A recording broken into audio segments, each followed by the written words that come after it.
So if there were one question that you could ask yourself that had the ability to completely change how your customers talk about you, would you ask it? In my years at Disney, and now with the work that I do with organizations around the world, there is a single question that creates clarity, creates alignment, and it builds world-class service. It's simple, but it's incredibly powerful. And this is it.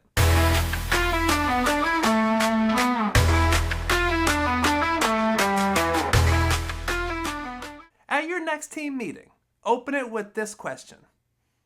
What are 3 things we want our customers to say about their experience with us? Now, most businesses, they never ask this question. You should be asking it every single day. And here's why. Now, out at Disney, our goal was that every single family, at the end of the day, at the end of their vacation, that they would say these 3 things. It was a magical experience. They paid attention to every single detail. And they made me and my family feel special. Now, we knew if guests were to say those 3 things, we knew something very important. Then there is a very good probability that they're going to come back, that they're going to tell their friends, and that they'd feel okay with spending their life savings over the previous 4 days because the experience was worth it. And now every single thing out at Disney, from the attractions to restaurants to even the balloons, everything out there is intentionally designed so that those 3 sentences become true. And so let me give you a couple of examples.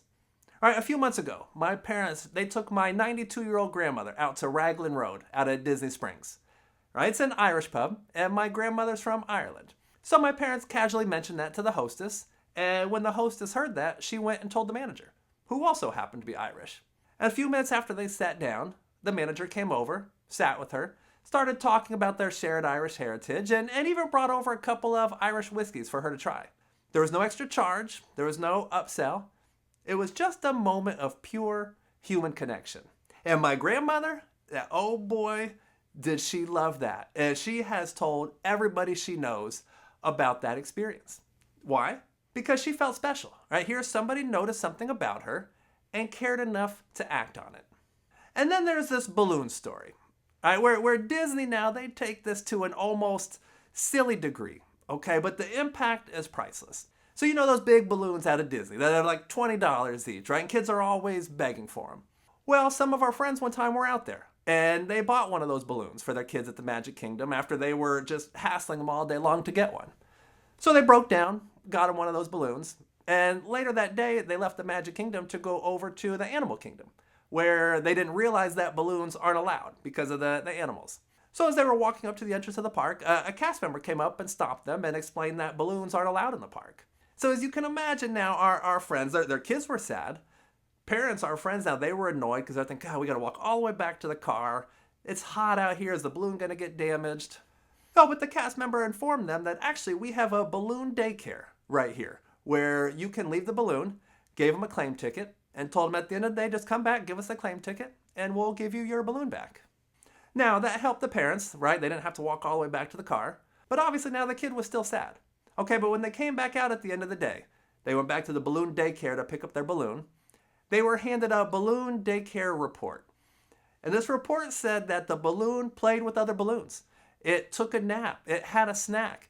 And it even sang Let It Go with Elsa while watching Frozen. I mean, seriously, who comes up with these things? But that small moment, all right, the creativity, the detail, the whimsy of it all, it turned what could have been a frustrating and annoying experience and turned it into something that our friends and that kid is always going to remember. And here's what's really important to note, all right, is that the thing that I'm talking about here that made these experiences so special was a piece of paper, in the case of the balloons, right? And a couple of minutes of this manager's time and a couple of free pours of whiskey, which cost restaurants very little because they have such huge markups on alcohol. So if you were to think about it now, at the end, if you were to ask my grandma, if you were to ask our friends at the end of the day, was it a magical experience? Did they pay attention to every detail? And did they make you feel special? Now, what do you think their answer would be? Do you think there's a very high probability that they're going to return to Disney? Absolutely there is. And now the cool thing about this is that these weren't executives, these weren't scripted moments. These were regular cast members doing their job at a very high level and doing it well because they had something that most organizations don't. Now, they had clarity, right? They knew exactly what the experience was supposed to feel like. If you don't define those three things that you want your customers to say, now your team is going to define them on their own. And very often they are not going to match.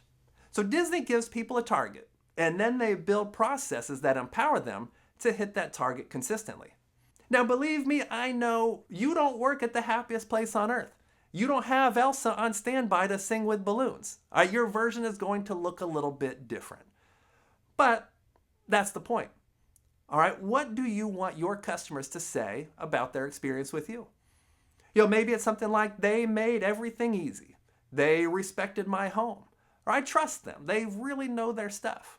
Maybe it could be, they treated me like a person, not a transaction. They solved my problem quickly. Or they cared about the details. Once you define what you want people to say, now you can reverse engineer the behaviors and the processes needed in order to make those phrases come true. Okay, so here's your challenge.